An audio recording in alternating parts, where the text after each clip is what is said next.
प्रिय छात्रों, आपने कल श्रृंगार रस किसे कहते हैं, रस के प्रकार एवं उनके स्थायी भाव से बड़े अच्छी प्रकार से परिचित हुए। आज हम रस के प्रकारों में श्रृंगार रस का विस्तार पूर्वक बड़े रोचक ढंग से अध्ययन करेंगे।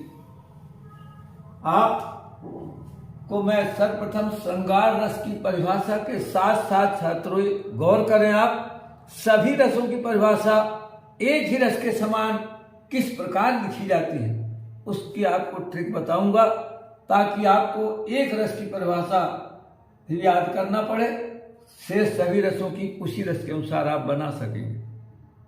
आप स्वयं अनुभव करेंगे, गौर करने की आवश्यकता है। तो पहला जो श्रृंगार, देखिए श्रृंगार रस सहृदय के हृदय में स्थित जब रति नामक स्थायी भाव का विभाव, अनुभाव एवं संचारी भाव के साथ संयोग होता है तो वहां श्रृंगार रस होता है, अर्थात उसे श्रृंगार रस कहते हैं। अब आपने देख लिया श्रृंगार रस की परिभाषा।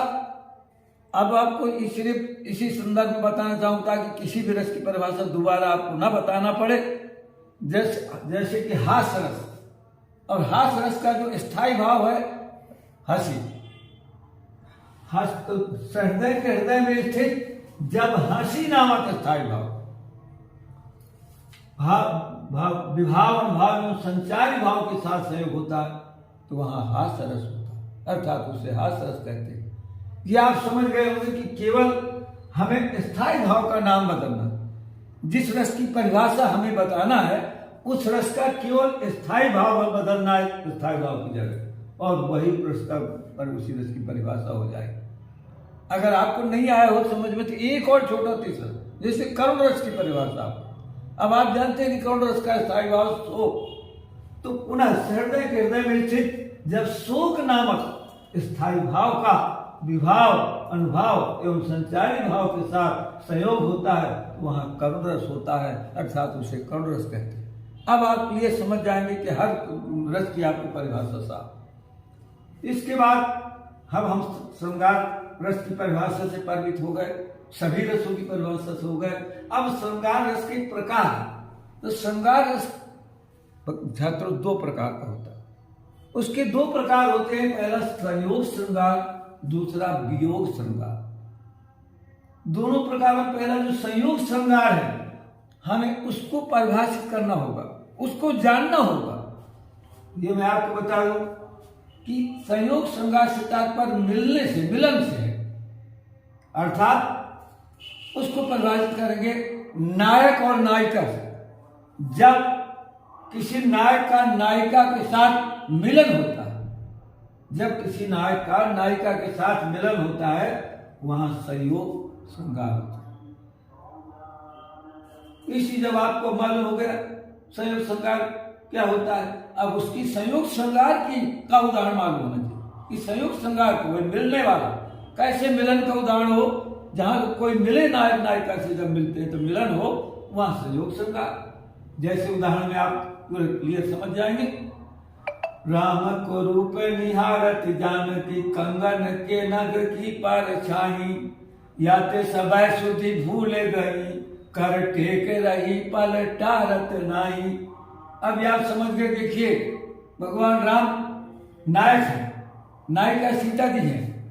सीता जी के सामने जो प्रभु राम दूर है, खड़े हैं, तो वो सामने तो चूंकि वो उनकी जो परछाई है तो राम जैसे देखती नहीं, जानकी जो है देख रहे हैं उनके रूप की तरफ, तो उनका कंगन का जो नग की जो कंगन जो पहने हुए हैं और उसमें जो नग लगा हुआ है, उस नग में जो उनकी परछाई दिख रही है प्रभु राम की, तो उसको देख करके उसमें इतना लीन हो जाती है सीता जी कि अपने आप को शुद्ध भूल जाती है। मैं कहाँ हूं भूल जाती है।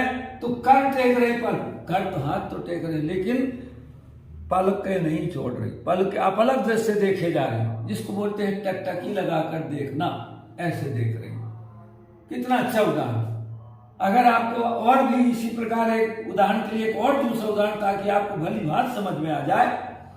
बतरस लालच लाल की अब मुरली धरी लुकाए, सौ करे भौहन हंसे अदेन कहे नट जाए। कितना अच्छा मिलन का उदाहरण। नायक यहाँ पर श्री कृष्ण है, श्री कृष्ण नायक है और नायिका राधा। नायक कृष्ण नायिका राधा। और जब बातचीत के दौरान दोनों का चलता है कृष्ण और राधा का, तो ताकि और बातचीत चलती रहे, ज्यादा समय तक बातचीत चलती रहे, तो ज्यादा समय बातचीत चलती रहने की लालच में क्या करती है राधा, उसी समय श्री कृष्ण की श्री कृष्ण नायक उनकी बांसुरी को छिपा देती है, बांसुरी को छिपा देती है और सो कर बन अर्थात सौगंध करती है। और भौहों से उनके हंसने के भाव प्रतीत हो रहे हैं, भौहों से, और सौगंध करती है देर काहे नट जाए। जब देने को कहते हैं कृष्ण की हमें दे दो बांसुरी हमारी, तो बदल जाती है अर्थात सौगंध करती है कि मैंने बांसुरी नहीं छिपाई। कितना अच्छा मिलन का संयोग। तो जहां पर भी ऐसा मिलन हो, ऐसे कितने उदाहरण हो सकते हैं संयोग श्रृंगार। अब हम आते हैं वियोग श्रृंगार की ओर। वियोग श्रृंगार में देखिए उसकी भी अब कैसे परिभाषित करेंगे। जहां नायक नायिका का विरह होता है, वियोग होता है, बिछड़न होता है, वहां पर वियोग श्रृंगार होता है, बिछड़न की बात। इस प्रकार से उदाहरण से आपको भली भांति स्पष्ट हो जाएगा। दज कोयला भई कंठ सनेहा, तोला मांस रहा नहीं देहा। दज कोयला रानी पद्मावती अपने उनके स्वामी कहीं चले जाते हैं दूर, और जब बहुत दिनों तक वापस नहीं आते, तो उनके वियोग में रानी पद्मावती देखिए कहते, कवि का कहना कि कोयले के समान, अपने स्वामी के वियोग में कोयले के समान जलकर काली हो गई, कोयले के समान जलकर काली हो गई। और रानी पद्मावती के उस नायिका के शरीर में एक तोला मांस भी नहीं बचा, अर्थात थोड़ा सा भी मांस नहीं बचा।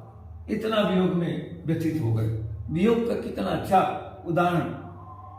अगर इससे भी स्पष्ट नहीं हुआ, और भी उदाहरण, दूसरा उदाहरण भी एक प्रस्तुत आप देख लें। हेरी मैं तो प्रेम दीवानी, मेरो दर्द न जाने कोई।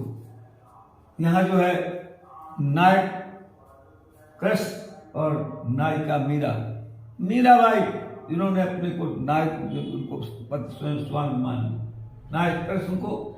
तो कृष्ण के वियोग में हेरी मैं तो अपनी सखी से संबोधित करते हुए कह रही है नायिका, कैसे अपनी सखी को संबोधित करती हुई, सखी मैं तो अपने नायक, अपने प्रेम प्रीतम कृष्ण के वियोग में प्रेम में इतनी दीवानी हो गई हूं, इतनी पागल हो गई हूं कि दूसरा कोई समझेगा नहीं।